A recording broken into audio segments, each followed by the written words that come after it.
Olá, você vai ver no jornal de hoje: Hospital Infantil, Lei Maria da Penha, dificuldade na fiscalização pelo Legislativo. Confira destaques da 41ª sessão ordinária do ano.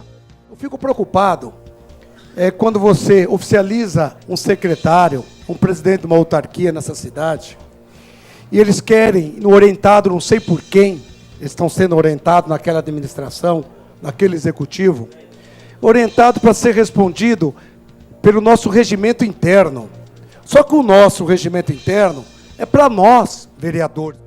Lei Lucas Camargo de Brito. Depressão infanto-juvenil é tema de audiência pública. A dor que eu passei, eu não desejo para nenhuma mãe. A dor que minha família passa, eu não desejo para nenhuma família. É uma dor devastadora.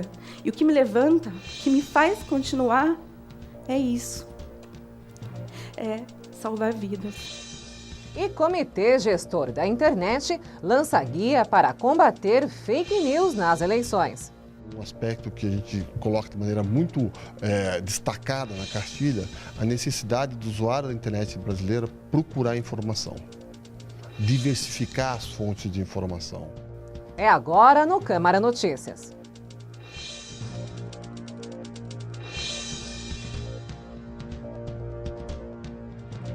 A Câmara Municipal realizou na terça a 41ª sessão ordinária do ano, uma sessão dedicada essencialmente à apresentação e discussão de moções. Lembrando o Dia do Pediatra, celebrado em 27 de julho, o presidente da Casa, Dr. Lindoso, destacou a importância deste profissional e pediu a instalação do Hospital Infantil aqui na cidade, citando como exemplo o que já existe em Barueri. Fala esta que foi comentada pelo líder do governo na casa, o vereador Ribamar. Tem um hospital lindo lá, um hospital magnífico. A gente não quer comparar uma cidade com a outra, mas a comparação acaba sendo inevitável. Osasco é grande, é a maior cidade da região oeste, e eu acredito que já passou do momento de nós termos o nosso hospital infantil, o nosso pronto-socorro pediátrico. Enfim, fica aqui o meu pedido, a minha solicitação, até porque, como médico, eu sei que uma porta de entrada única, ou uma do lado da outra, muitas crianças que acabam adentrando ao recinto hospitalar, elas em contato com um adulto doente, uma virose simples em um adulto pode ser uma pneumonia num pequenino. Então, o interessante é que nós tenhamos aqui na cidade de Osasco um hospital infantil separado, bem adequado, estruturado e, na verdade, nos moldes para que sejam atendidos o nosso futuro, as nossas crianças da cidade de Osasco. Parabéns, presidente Lindoso. Hoje eu abri o jornal também, presidente, e vi uma indicação do nobre vereador Daniel também pedindo o hospital infantil, e isso, numa conversa com o prefeito, faz parte do plano de governo do prefeito. E esse hospital infantil, com certeza, não vai ficar só na promessa do prefeito Rogério Lins, e sim vai ser efetivado na nossa cidade um hospital infantil. Eu não tinha lido o jornal ainda, não vi. É bom assim, quando nós estamos em sintonia, um pede, o outro solicita também. Eu acho que se a gente puder somar forças por um único objetivo comum, que é ajudar a cidade, ajudar a população, ajudar, nesse caso, especificamente, a saúde e os nossos pequeninos, eu acho que todos ganham com isso. Estou muito feliz, eu não sabia. Obrigado, líder, pela notícia. Completando 12 anos no dia 7 de agosto, a Lei Maria da Penha foi lembrada em 2 moções dos vereadores Tinha e doutora Régia, que classificou como avanços as leis como a do feminicídio e a mudança do Código Penal sobre o crime de estupro, mas que ainda são grandes os desafios para combater a violência contra a mulher. A parlamentar finalizou comemorando a sanção recente de uma lei de sua autoria que cria a Semana de Conscientização e Combate à Violência contra a Mulher. Outra moção de destaque foi a de repúdio do vereador Tinha de Ferreira. O parlamentar se queixou sobre a dificuldade de obter informações no Executivo e pelo modo como o secretário de Finanças respondeu a um ofício sobre a organização que gerencia UPAs e o Hospital Central. Eu fico preocupado É quando você oficializa um secretário, um presidente de uma autarquia nessa cidade, e eles querem, orientado não sei por quem, eles estão sendo orientados naquela administração, naquele executivo, orientado para ser respondido pelo nosso regimento interno. Só que o nosso regimento interno é para nós, vereadores, para 21. E eu falei aqui e repito, se esses secretários continuarem respondendo dessa forma, no artigo 48 do nosso regimento interno, viu, Daniel? Eles têm que ser candidato, se filiar a um partido, ser candidato em 2020, viu, Ana? Ser vereador, ser eleito vereador, assumir aqui uma cadeira, para depois eles começarem a atuar em cima do artigo 48, porque é do regimento interno dessa casa. O regimento interno é o andamento dos 21 vereadores dentro dessa casa. Não é para o executivo, não é para o secretário. O que secretário executivo tem que obedecer a nós, fiscalizadores, que esse é o nosso papel, foi para isso que nós fomos eleitos, para fiscalizar as ações do executivo. E o executivo você estende aos secretários que o prefeito nomeou.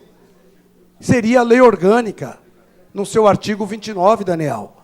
Então, o meu repúdio aqui, porque é uma falta de respeito total com os 21 vereadores. E quando você oficializa isso, através de um documento de um vereador, primeiro dão desculpa que eu não podia, porque era presidente de uma comissão, e aquele não competia a minha comissão. Eu fui lá, reafirmei o pedido, tirando o presidente da comissão. Eu pus só como vereador. Agora me responde no artigo 48 do regimento interno. Não dá, gente. Aí eu fico preocupado mesmo. Nós não podemos mais ficar aqui achando que a Câmara não é nada. O que estão tratando lá embaixo, que a Câmara aqui não vale nada. Da forma como estamos tratando no documento, no papel, é isso que eu entendo. Eu não entendo de outra forma. Que 21 vereadores para o Executivo não vale nada. Só para concluir, presidente.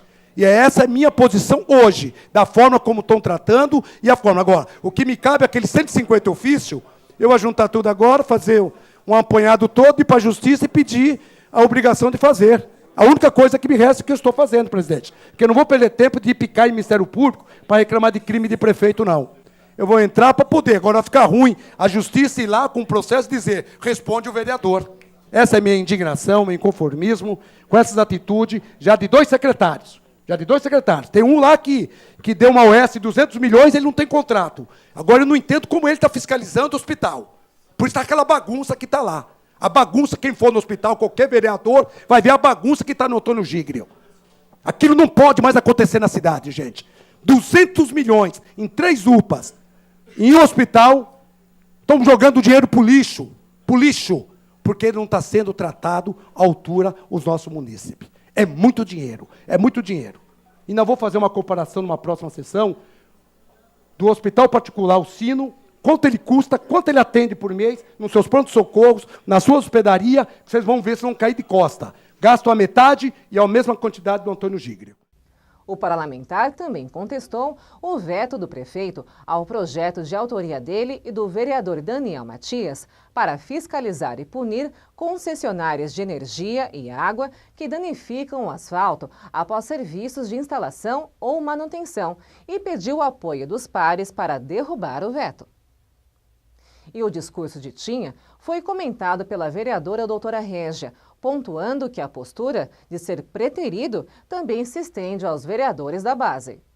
Está uma vergonha de fato, senhor presidente. O desrespeito e o descaso que estão sendo tratados os vereadores desta casa. E eu achei que a coisa era só comigo e com o vereador Tinha, que são de oposição, em tese, a todo esse desgoverno que está aí. Mas eu descobri que não, senhor presidente.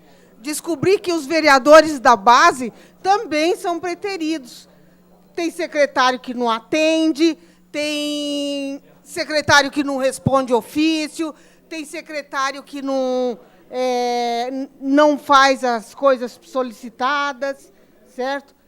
Não tem obrigação nenhuma. E quando o vereador vai lá para conversar com o secretário, ele fica se recusando a apresentar documentos, a apresentar os contratos, alegando que o regimento interno da Câmara não permite, que tem que ser a comissão do mérito. Que pataguada é essa? É uma palhaçada. Porque nós não temos limite para fiscalização, não. O vereador pode fiscalizar hospitais, escolas, qualquer canto que ele quiser. Desde que esteja irregular e desde que ele tenha denúncia de irregularidade, ele pode ir, sim. Inclusive no gabinete do prefeito. Desde que trate com respeito, certo? E não com desacato. Mas ele pode fiscalizar esta cidade. Agora, nós estamos sendo impedidos por secretários que, muitas vezes, não sabem nem o que estão fazendo nesta cidade. Secretários que não moram em Osasco, secretários que não são de Osasco, e se vê no direito de enfrentar a gente que foi eleito para representar o povo. Então, está um absurdo, um descaso. Eu não vou citar nomes aqui, porque as minhas situações eu resolvo. Quando eu não consigo aqui, eu consigo no Ministério Público e consigo na Justiça. Mas, coitado dos vereadores da base, que tem que amargar no travesseiro, certo? No travesseiro tem que amargar quando não é atendido, ou então quando é mal atendido. Não é, seu Jair? Então, tem secretários que precisam respeitar esta casa e respeitar os vereadores eleitos. E depois do intervalo no Câmara Notícias, a audiência que debateu o projeto da lei Lucas Camargo de Brito pela criação da Semana de Conscientização contra a Depressão Infanto-Juvenil. Os remédios são de menos na hora de fazer o tratamento, porque não está funcionando pelo visto. Tipo, eu continuo tendo problemas, eu preciso tomar remédio para tudo, mas o que tinha que ser resolvido ainda não foi. Não saia daí, é bem rápido.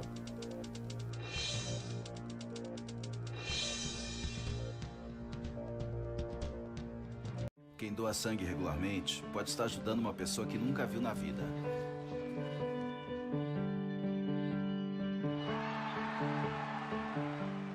Ou alguém que acabou de começar a viver.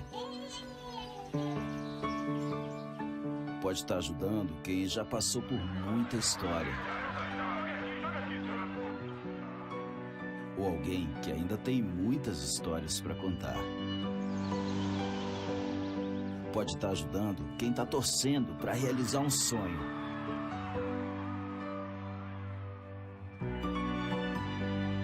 Ou alguém que está torcendo para ser ajudado.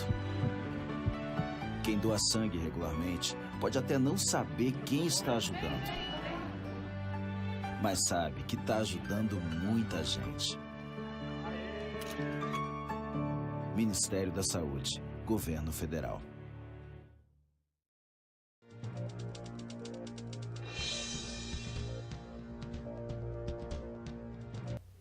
Uma audiência intensa e com relatos emocionantes. Assim foi a audiência pública que aconteceu na segunda aqui na Câmara, para debater o projeto da lei Lucas Camargo de Brito, que busca inserir no calendário municipal a Semana de Conscientização sobre a Depressão Infanto-Juvenil.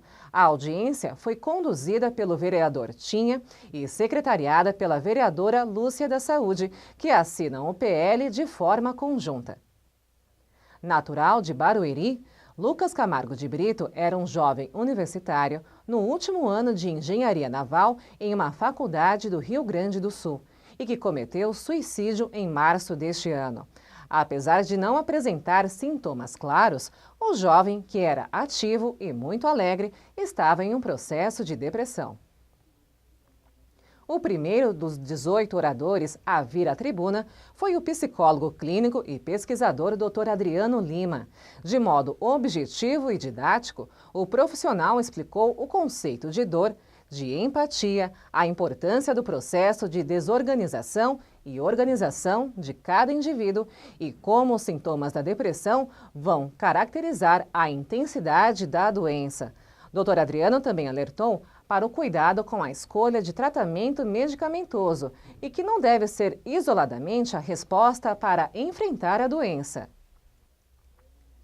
Conselheira tutelar do Centro, Marinete Soares lembrou fatores que podem levar à depressão, como bullying na escola, a alienação parental e pediu a contratação de mais psicólogos e psiquiatras para atender a demanda cada vez maior na rede municipal. Como conselheira tutelar, nós estamos na ponta do problema, porque quando a depressão acontece e as mães vão procurar um psiquiatra que não tem na rede, ou muito que tem, é um psiquiatra, o doutor Ricardo, num CAPS, que atende de sexta-feira meio período. Então, a demanda é grande, Osasco é uma cidade grande, cresce cada dia mais a questão do suicídio, né, dos jovens se automutilando ou dos jovens cometendo suicídio por si. Então, hoje, eu acho muito importante, Lúcia, que essa lei ela saia do papel, porque a gente tem muita coisa bonita. Quem já teve a oportunidade de ler o Estatuto da Criança e do Adolescente, ele é lindo, maravilhoso. Quando eu li pela primeira vez, eu me apaixonei, porque ele diz tudo que uma criança e um adolescente precisa para ter uma vida saudável, para viver com dignidade. E, no entanto, tem muitos dos direitos que não saem no papel, mesmo nós, conselheiros tutelares, brigando, correndo atrás, requisitando o serviço, e muitas vezes a gente não consegue. Então, eu acho importante que essa lei, que está começando agora, que vai entrar em vigor, que essa lei seja realmente cumprida, que Osasco contrate mais psiquiatras, psicólogos, porque nós não temos aqui gente suficiente para atender. A demanda está crescendo e os profissionais estão cada vez mais escassos. Eu, por exemplo, eu sou uma delas, mas nós somos 5 conselheiros só no centro, mais 5 no norte, mais 5 no sul. Eu, por exemplo, eu tenho 3 adolescentes que cometeram suicídio e eu não achei psiquiatra na rede para mandar. Liguei várias vezes para o CAPS infantil e aí me pediram para mandar para uma triagem. Ele não precisa de triagem, porque é psicólogo para ele. Graças a Deus, a gente tem o terceiro setor, que são as ONGs que muito nos ajudam. E aí a gente consegue o psicólogo, mas na hora do psiquiatra, porque é o psiquiatra que medica, a gente tem dificuldade. Tem aluno que não está indo na escola porque está sem o medicamento, porque não conseguiu passar com o psiquiatra para trocar a receita dele. Representando a Diretoria de Ensino em Osasco, Irene Machado, que trabalha com educação há 30 anos, destacou o papel da escola na identificação de alunos que estejam desenvolvendo um processo depressivo e a importância do apoio intersetorial.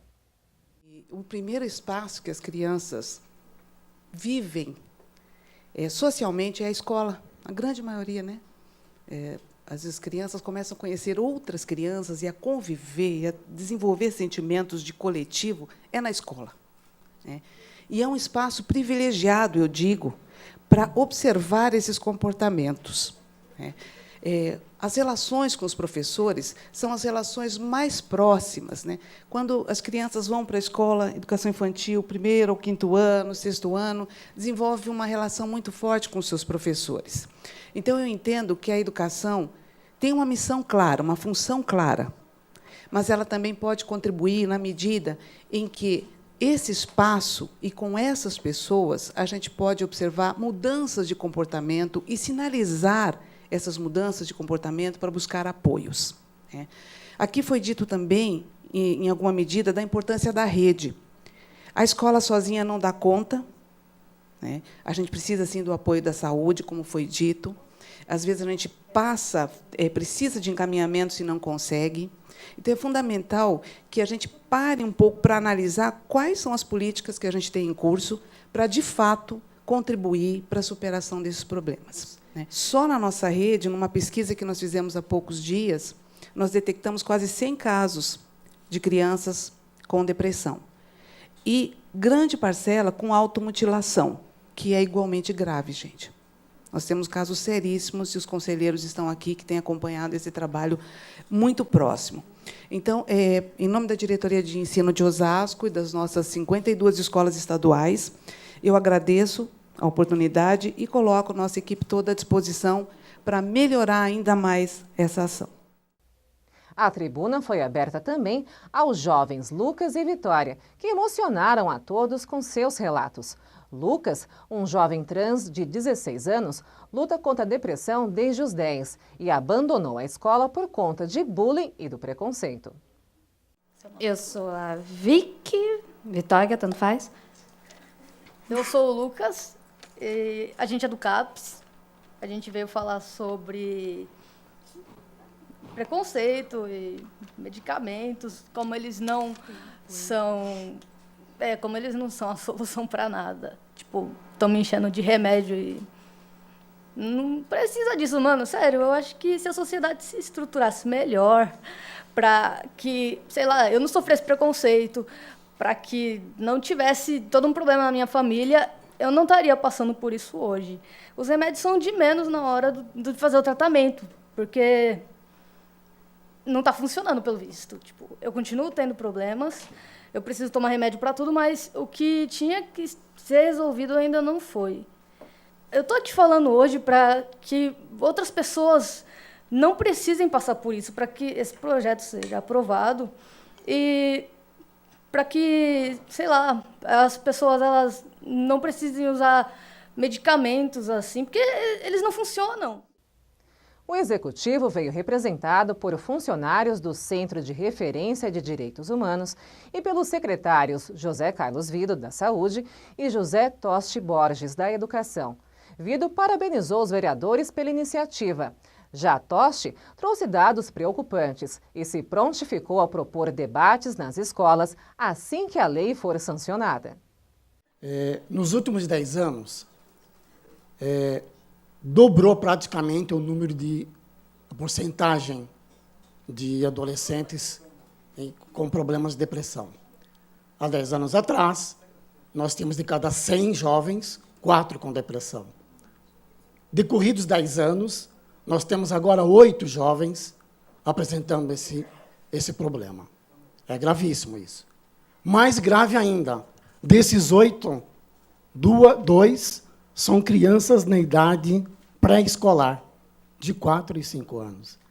Então, isso é um número que demonstra que devemos todos estar preocupados, porque é lá na escola que pode ser feito algo para reverter essa situação.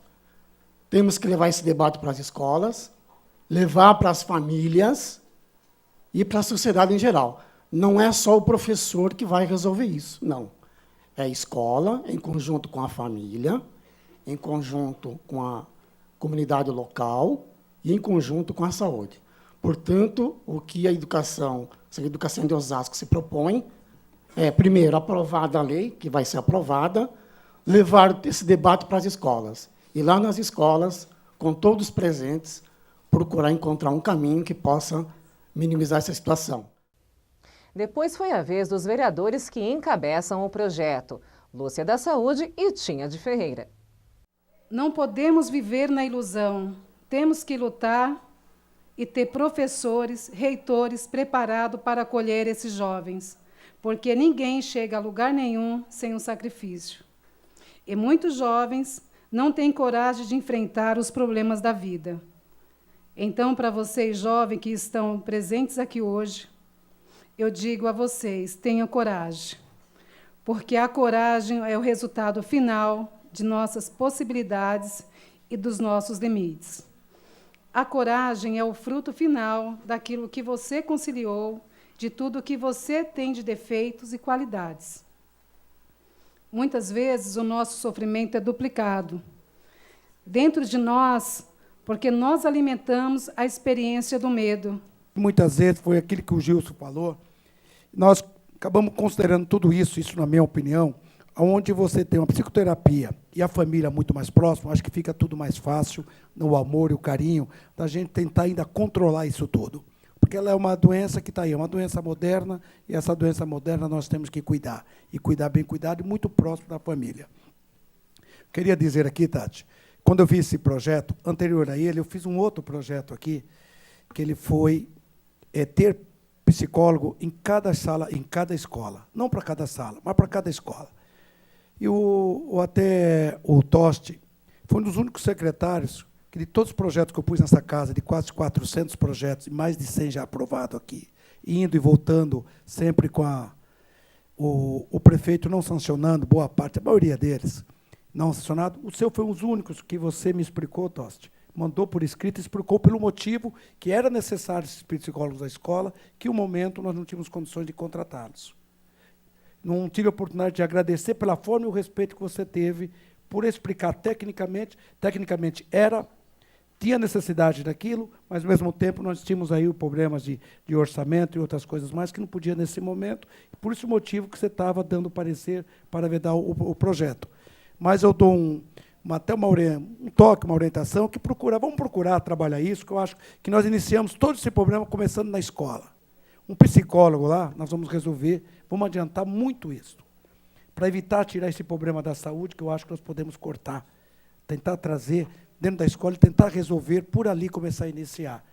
E uma das minhas consultas que eu tive no Tribunal de Contas, nós poderíamos contratar os psicólogos, manter com dinheiro do nosso tesouro e, no ano seguinte, pedir uma autorização, o tribunal ele atende. Ele consegue atender pelo nosso Fundeb. E a audiência, que durou mais de 2h30, foi finalizada com um relato de Tatiane Albuquerque, mãe do jovem Lucas Camargo de Brito, que agora luta para que a lei sobre a conscientização da depressão infanto-juvenil vire realidade em todo o país. Primeiramente, eu gostaria de agradecer o vereador Benito, que me deu um pontapé inicial e me deu coragem para levar essa lei para frente. Em segundo lugar, agradecer a Lúcia, a Altinha, por ter acreditado nesse projeto, acreditado nessa lei, né? E muito obrigada mesmo. Quando ele estava com a família, ele estava bem, porque ele estava amparado, com todo amor e carinho. A hora que ele estava longe da família, ele totalmente inseguro, né? E eu sou, graças a Deus, uma pessoa que tenho informação.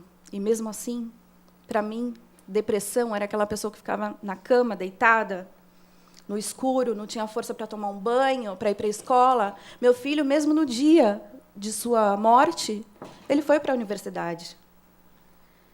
Então, ele nunca faltava, a preocupação dele era muito grande, ele era um aluno aplicado, o professor faltava, é ele que dava aula, que a dor que eu passei, eu não desejo para nenhuma mãe.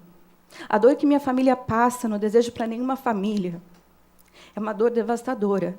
E o que me levanta, o que me faz continuar, é isso. É salvar vidas. Vamos seguir em frente, todos vocês que puderem compartilhar, levar essa lei para outros estados. Eu agradeço imensamente, porque nós vamos estar salvando muitas vidas. E não se esqueçam, essa doença é a doença do século, e essa lei deve ser aprovada em todo o Brasil. Muito obrigada. E a seguir, Comitê Gestor da Internet lança guia para ajudar a identificar fake news. O guia orienta a desconfiar de títulos bombásticos, que nem sempre refletem o conteúdo da notícia. Verificar as fontes das informações. Uma ideia é checar se veículos conhecidos já divulgaram a mesma notícia. E o projeto aprovado no Senado, que endurece as punições contra a violência doméstica. O Senado aprovou um projeto de lei que tira o poder familiar de pessoas que cometem crimes contra o pai ou a mãe dos filhos que têm em comum, o que inclui a perda da guarda. Até já!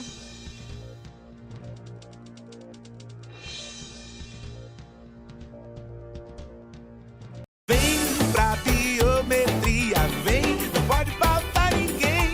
A cidadania está na ponta do seu dedo também. A digital de cada um faz a diferença. Vem, você escolhe a dedo e volta muito bem. Por isso mesmo não pode faltar ninguém. Vem pra biometria, vem. Acesse o site da Justiça Eleitoral e se informe sobre a biometria no seu estado. Não pode faltar ninguém.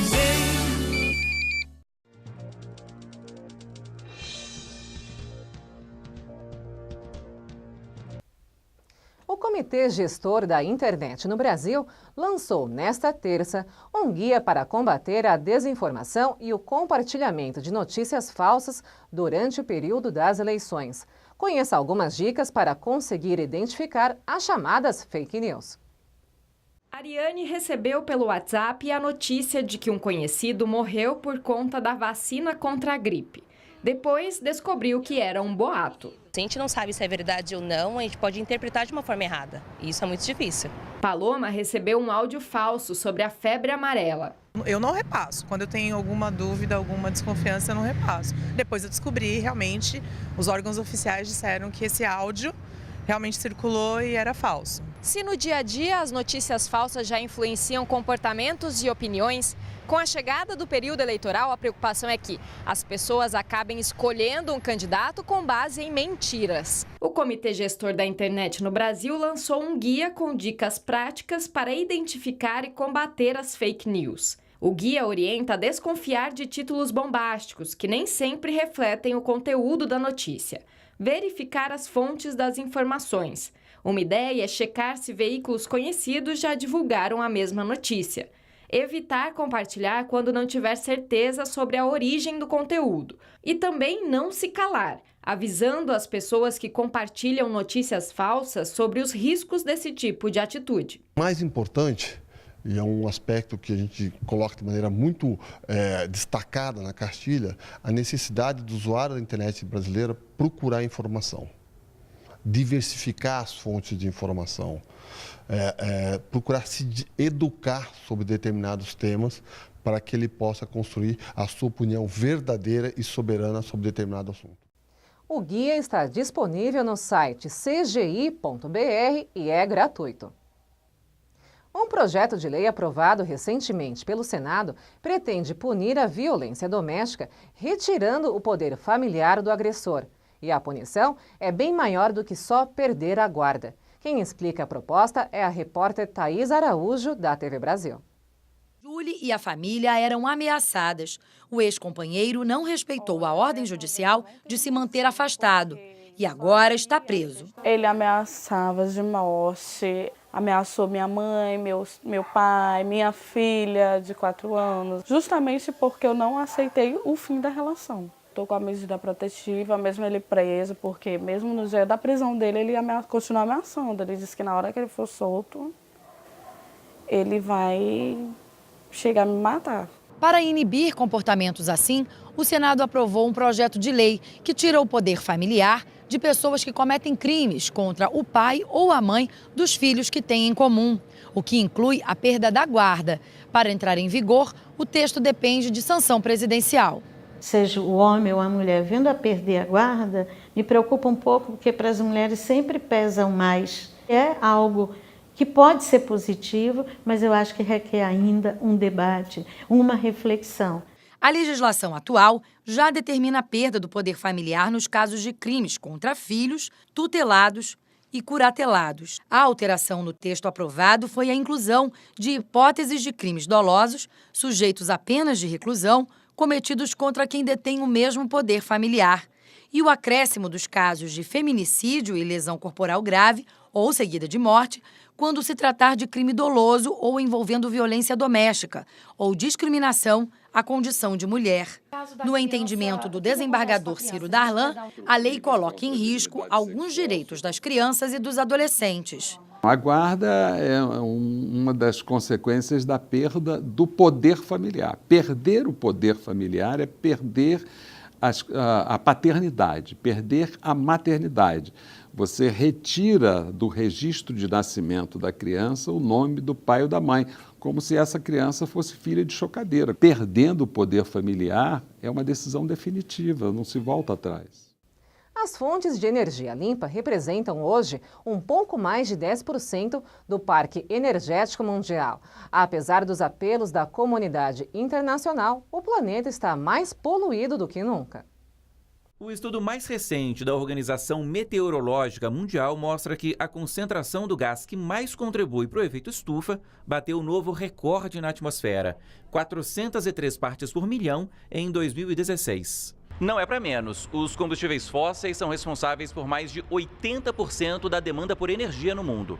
Petróleo e carvão mineral, dois dos mais poluentes, são os mais comuns. Enquanto isso, a energia limpa representa só 13% do total. Energia limpa é a que não libera gás poluente, como a gerada a partir da água, do vento e do sol. Já o etanol e o biodiesel são menos poluentes. No Brasil, o uso de energia renovável é o triplo da média mundial. Assim mesmo, petróleo e carvão mineral ainda estão na frente. O Brasil é muito privilegiado em termos de energias renováveis. A solar na região norte é fabulosa. Nós temos 1 kW por metro quadrado, até mais. E a eólica é fantástica. E ainda falta entrar no mar, ou seja, a energia eólica que nós chamamos offshore, que é muito mais intensa. É fundamental que nós tenhamos essa consciência e possamos dar ao brasileiro as condições de ter uma matriz energética que ela seja limpa, que ela seja robusta e elas têm que ter preço justo. E para ter preço justo, além da diminuição no próprio processo produtivo, é fundamental também que os governos estaduais e o próprio governo federal baixem os impostos.